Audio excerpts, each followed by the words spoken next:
તો આવતીકાલે રાજકોટ નાગરિક સહકારી બેંકના 21 ડિરેક્ટરોની ચૂંટણી માટે મતદાનની પ્રક્રિયા યોજાશે। સવારના 8 વાગ્યાથી લઈને સાંજના 4 વાગ્યા સુધી આ મતદાન ચાલશે। 21 ડિરેક્ટરોની ચૂંટણીમાં અત્યાર સુધીમાં સહકાર પેનલના 6 જેટલા ડિરેક્ટરો બિનહરીફ જાહેર થઈ ચૂક્યા છે, જ્યારે બાકી રહેતા 15 ડિરેક્ટરો માટે સહકાર પેનલના 15 ઉમેદવારો અને સંસ્કાર પેનલના 11 ઉમેદવારો માટે આવતીકાલે મતદાન થવાનું છે।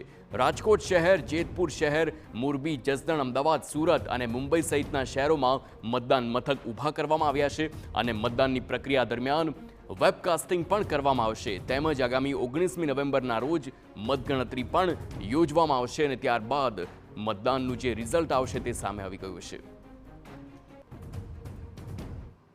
6 થી વધારેનો સ્ટાફ રોકાયેલો છે। સ્ટાફ જે છે મતદાન મથક સેટઅપ કરવા માટે વાહનો જે જીપીએસ ટેગ્ડ છે એના વાહનોમાં ત્યાં પહોંચી ગયું છે।